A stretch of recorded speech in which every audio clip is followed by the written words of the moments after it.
Assalamualaikum warahmatullahi wabarakatuh. Halo semuanya, dalam video kali ini saya akan sedikit membahas mengenai pengelolaan tenaga pendidik dan tenaga kependidikan untuk memenuhi ujian tengah semester dengan dosen pengampu Dr. Haji Dadang Munandar MPD untuk mata kuliah pengelolaan pendidikan.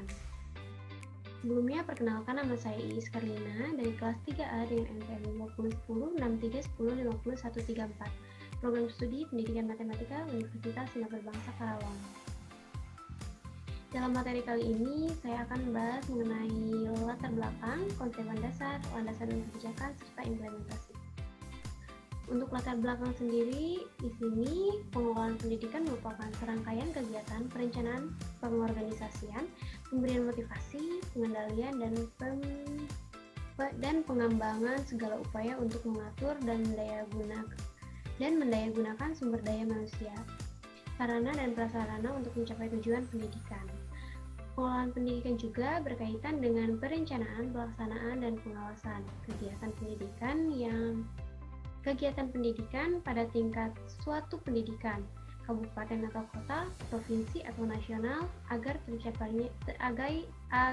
tercapainya efisiensi dan efektivitas penyelenggaraan pendidikan. Untuk menjalankan organisasi pendidikan diperlukan pengelolaan pendidikan yang efektif dan efisien. Kemudian, pengelolaan tenaga pendidik dan kependidikan merupakan proses pengelolaan sumber daya manusia yang potensial serta berperan dalam mewujudkan tujuan pendidikan nasional. Tenaga pendidik dan kependidikan memegang peran strategis dalam upaya pembentukan karakter bangsa serta meningkatkan kualitas SDM atau sumber daya manusia. Meningkatkan di era globalisasi ini. Persaingan globalisasi semakin ketat dikarenakan oleh pesatnya kemajuan ilmu, pengetahuan, dan teknologi. Kemudian di sini ada konsep dasar.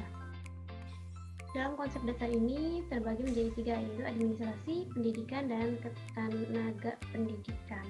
Untuk administrasi pendidik dan tenaga kependidikan atau PTK adalah proses keseluruhan kegiatan pendidik yang meliputi perencanaan, pengorganisasian, pengarahan, pelaporan, pengkoordinasian, pengawasan, dan pembiayaan dengan menggunakan atau memanfaatkan fasilitas yang tersedia, baik personal, material, maupun spiritual, untuk mencapai tujuan pendidikan secara efektif dan efisien.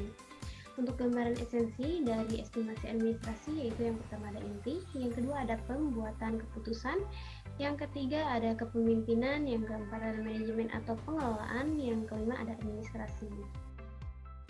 Kemudian untuk pendidik merupakan tenaga profesional, merancang pembelajaran, melaksanakan pembelajaran, menilai hasil pembelajaran, membimbing, melatih, meneliti, mengabdi pada masyarakat. Secara umum, pendidik di Indonesia lebih dikenal dengan pengajar.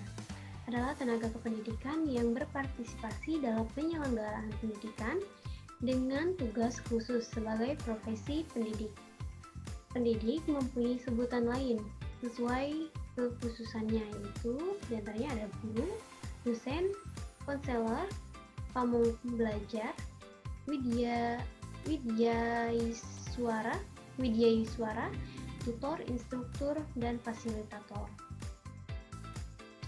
Kemudian untuk tenaga kependidikan merupakan tenaga kerja atau profesi di lingkungan sekolah dan pendidikan tinggi yang bertugas melaksanakan kegiatan administrasi, pengelolaan, pengembangan, pengawasan, dan pelayanan teknis untuk menunjang proses pendidikan di sebuah satuan pendidikan, sekolah atau perguruan tinggi.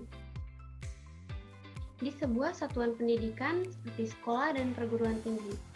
Tenaga kependidikan meliputi kepala sekolah atau madrasah, pengawas satuan pendidikan, tenaga administrasi, tenaga kepustakaan, tenaga laboratorium, teknis, pengelolaan kelompok, belajar, pamong belajar, dan tenaga kebersihan. Untuk landasan dan kebijakan, dalam landasan pendidikan adalah dalam landasan dan kebijakan pendidik dan tenaga pendidikan. Landasan pendidikan adalah asumsi-asumsi yang menjadi basis tumpuan atau titik tolak dalam rangka praktik dan studi pendidikan. Di sini terdapat dalam pasal 39 UU nomor 20 tahun 2003 tentang Sisdiknas yang menyatakan bahwa pada pasal 1 yaitu tenaga kependidikan bertugas melaksanakan administrasi, pengelolaan, pengembangan, pengawasan, dan pelayanan teknis untuk menunjang proses pendidikan pada suatu pendidikan. Dan yang pasal kedua ada pendidik merupakan tenaga profesional yang bertugas merencanakan dan melaksanakan proses pembelajaran, menilai hasil pembelajaran, melakukan pembimbingan dan pelatihan, serta melakukan penelitian dan mengabdi kepada masyarakat, terutama bagi pendidik pada perguruan tinggi. Kemudian untuk manajemen pendidikan pada SMPN 4 Ciasem ini, diantaranya ada manajemen kurikulum, manajemen peserta didik, manajemen tenaga pendidikan, manajemen keuangan, manajemen sarana dan prasarana pendidikan, manajemen administrasi, manajemen hubungan masyarakat, dan manajemen ekstrakurikuler. Untuk implementasi adalah suatu tindakan atau pelaksanaan dari sebuah rencana yang sudah disusun secara matang dan terperinci. Implementasi biasanya dilakukan setelah perencanaan sudah dianggap sempurna. Pendekatan penelitian yang kami gunakan adalah pendekatan kualitatif. Pendekatan kualitatif merupakan analisis data yang digunakan untuk permintaan informasi yang bersifat merangka dalam bantuan deskripsi atau uraian. Kemudian untuk hasil wawancaranya sendiri, di sini berdasarkan hasil wawancara yang telah dilakukan kepada staf tata usaha dan wakil kepala sekolah bagian kurikulum, proses perencanaan yang dilakukan di SMPN 4 Ciasem ini dilakukan dengan membuat pengumuman di website SMPN 4 Ciasem dan membagikannya pada media sosial para guru dan staf tata usaha yang kemudian akan di-sharing kepada yang kemudian akan disaring oleh kepala sekolah untuk menjadi tenaga pendidik atau tenaga kependidikan di SMPN 4 Ciasem ini. Namun, penerimaan ini belum berjalan dengan semestinya karena kepala sekolah masih menerima tenaga pendidik atau tenaga kependidikan dari latar belakang pendidikan yang berbeda. Contohnya, kepala sekolah menerima tenaga kependidikan yang berlatar belakang pendidikan PJKR tetapi mengampu mata pelajaran bahasa Indonesia. Nama sekolah SMPN 4 Ciasem dengan NPSN 20233621.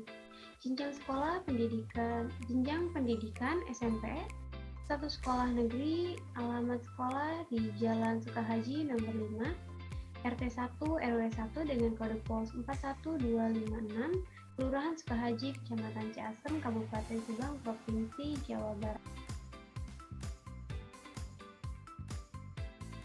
Ya, mungkin sekian saja video pembahasan dari saya. Kurang lebihnya mohon maaf. Terima kasih telah menonton. Sampai jumpa.